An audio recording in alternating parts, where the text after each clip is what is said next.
Hmm. Hello, beloved one. Wonderful to be here with you today.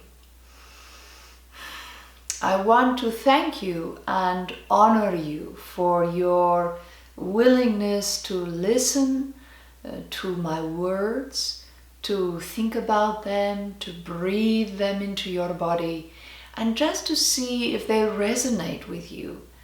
Not everything that I offer is going to resonate with every person, but the fact that you are willing and open to listen, to hear, and just to explore.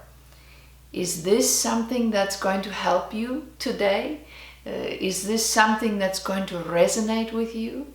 You don't know, but you're willing to show up, to be open, and to listen with an open heart and an open mind. And for that, I want to honor you today. So thank you. It is always my honor to serve you, to serve all of you. It is a singular joy to be in service to humanity. Today I want to talk about depression. So let me first start by saying that I'm going to put, for the purposes of this teaching, I'm going to put depression into two major categories, all right? One stems from a very severe condition that is an imbalance in the brain chemistry, all right? And oftentimes people are born with this imbalance. The depression is only one aspect of a larger problem that they struggle with, or you might struggle with. And then in the other category, there is the depression that comes from just living your life in a particular manner, all right?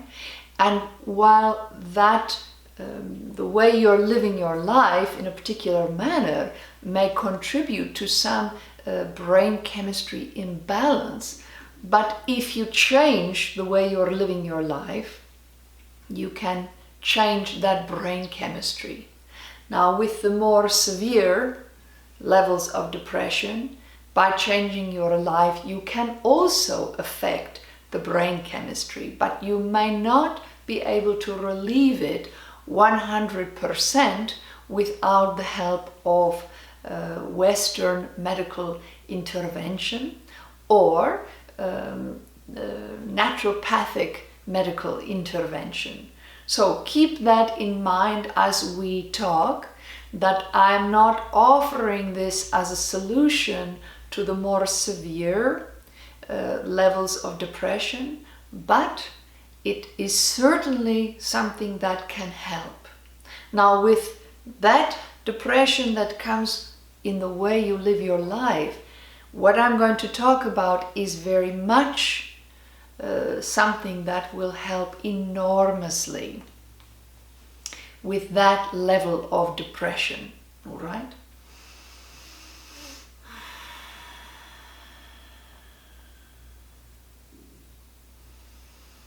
Lifestyle depression is an accumulation of energy within the mind and the body and the spirit, all right? It's little by little. It does not happen overnight. It can, in a short term, say if you have lost a loved one and you are in shock, you are going through the stages of grief, depression can be one of them. So these are more the normal cycles that can happen to a human being. And that's not necessarily what I'm talking about. That is a natural cycle and one that should be honored when you're in it. But what I'm talking about is that long-term depression that people struggle with, and maybe you are one of them, that doesn't seem to have a particular cause. You cannot point to one thing and say, well, that's why I'm depressed. That is a depression that is developed and happens to you over time. It is an accumulation of your reactions to life and your own behaviors, your perceptions that accumulate over time and then culminate in the experience of depression. So the lifestyle depression is very much about avoidance. It is a distraction. It is something that you deliberately, maybe not consciously on the day-to-day level, but unconsciously, it's something you acquire because there are things inside yourself, your life, that you want to avoid. Now this, first of all, let me say, is completely understandable. So if you find yourself in a lifestyle depression, please, the most important thing you can do, the number one thing you can do, is have compassion for yourself. All right? Please don't feel that you have ruined your life or that you are always going to feel this way, because that may not be so. But it is how you feel right now, in the moment, or in this period of your life.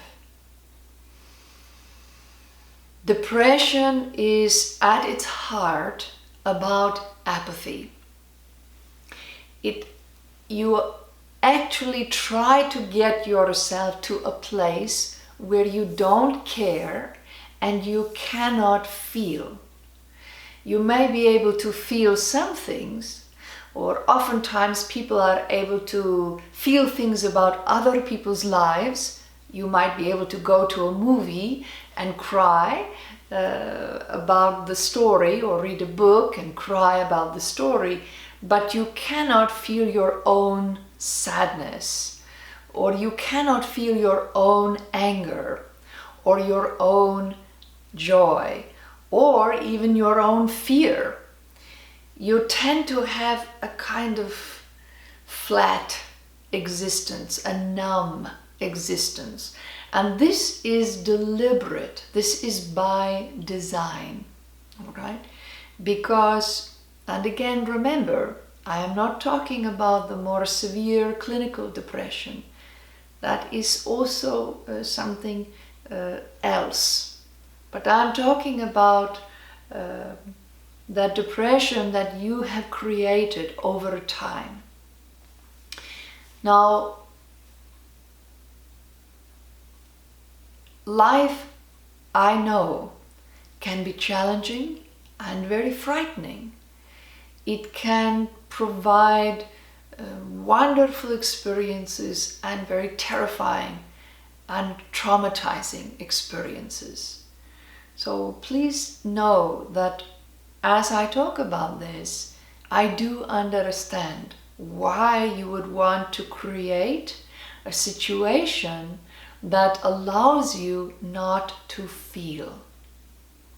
It's perfectly understandable, beloved. So as you feel that compassion for yourself, recognize that depression is not a sustainable way to live, right? When you are separated from your ability to feel, you automatically don't know how to take care of yourself anymore. So you start to feed the senses as a way just to feel something, anything.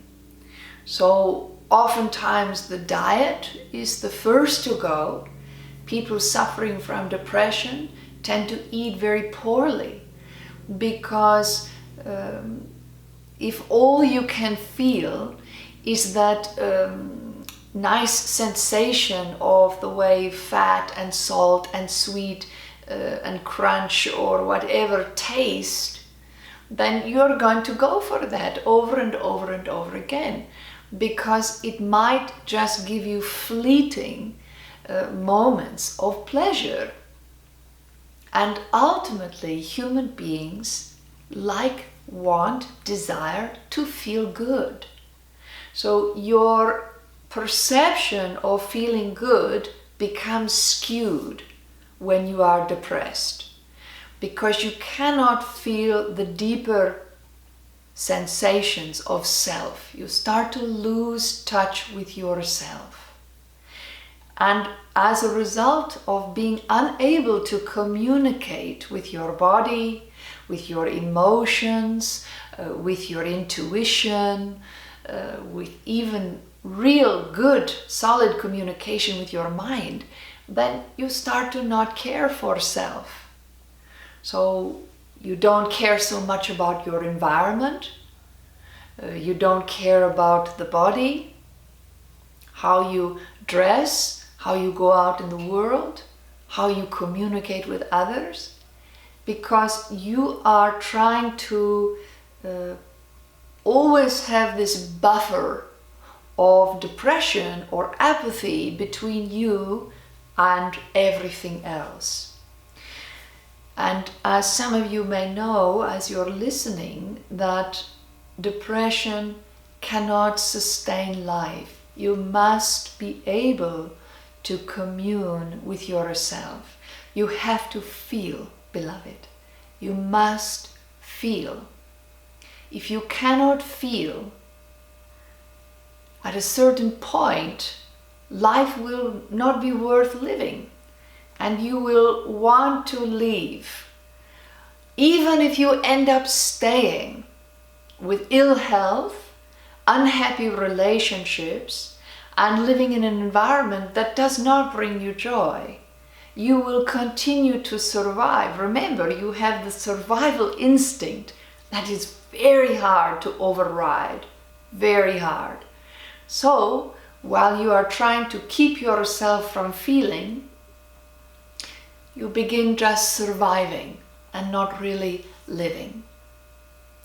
So, what must be done, and this is the hardest thing, particularly if you have been in a depression for a very long time, the first thing that you must recognize is that you are doing this to yourself. Not to punish yourself, but to empower yourself. Meaning that if you're doing this to yourself, then you can stop doing it to yourself.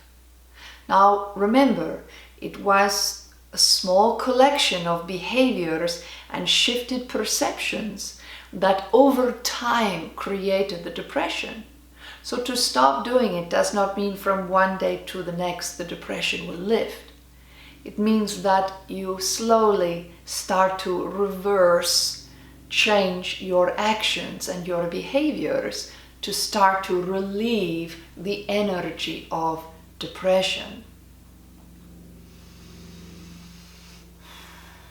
When you empower yourself by just acknowledging that you got yourself here to begin with, then all of a sudden there sparks that joy of possibility.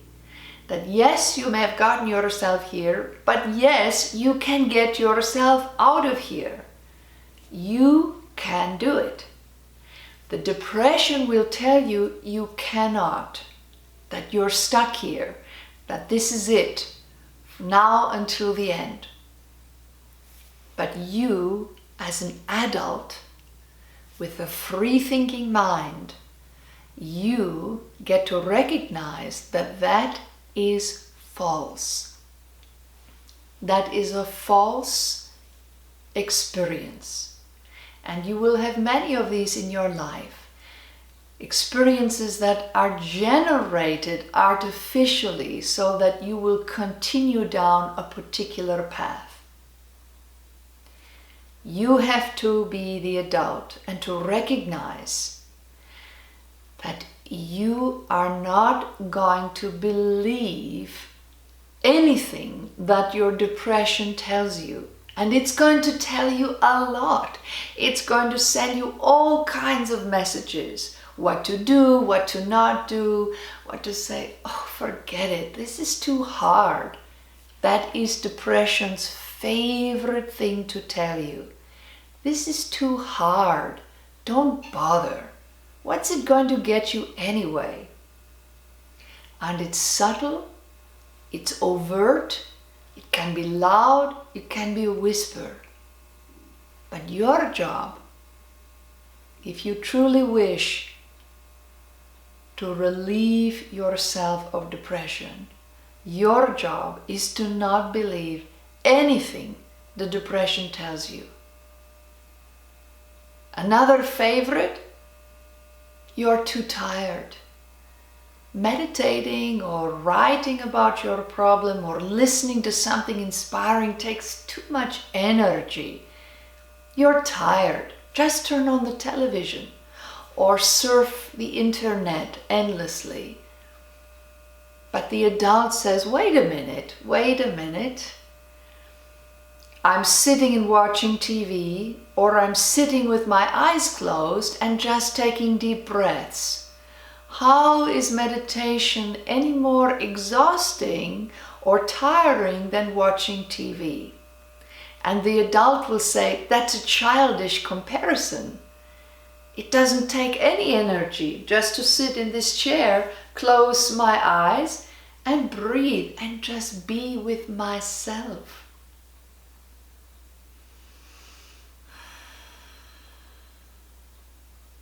It is hard to be the adult.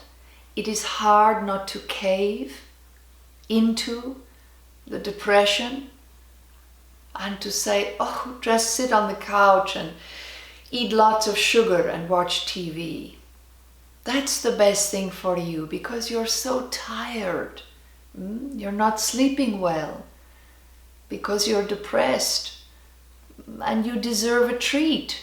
You deserve sugar because you're depressed. It's so sad for you that you're in this depression.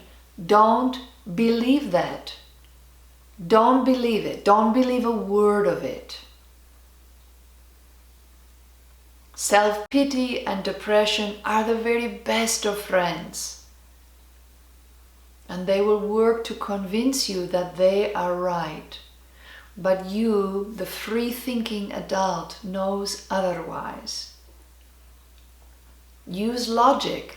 Depression is never logical. Use logic.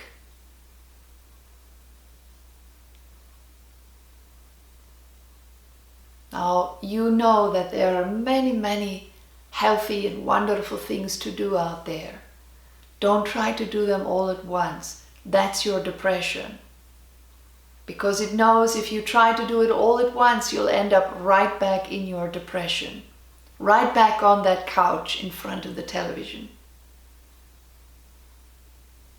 So go slowly and recognize that reversing it is going to take effort.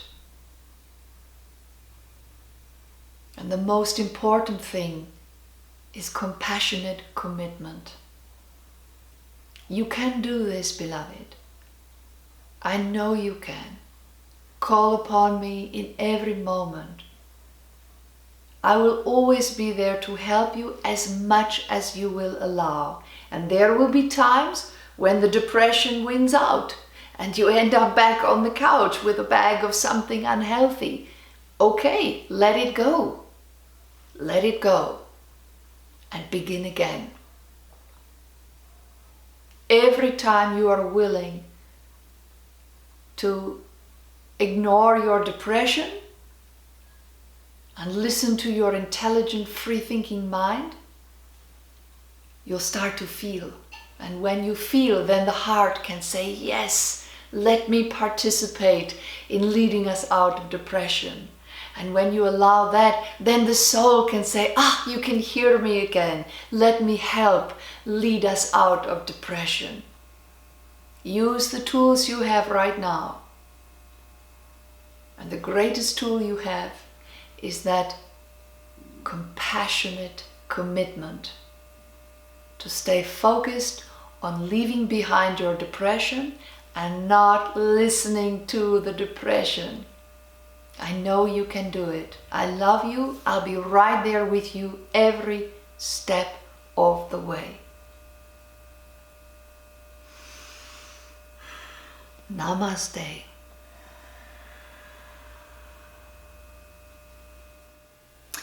Hi, it's Danielle, creator and founder of Beloved Publications, your home of Mother Mary's teachings as they're channeled through me. Thank you so much for watching this video. If you enjoyed it, please subscribe to our channel and leave a comment. I would love to hear from you. If you're interested in more of Mother's teachings, please visit our website, www.belovedpublications.com. And there you'll find lots of great ways of connecting with Mother. And if you want to join our community, you get an awesome free mini course on preparing for and connecting with your spirit guides. You will love it. So I hope to see you there soon. Thanks so much.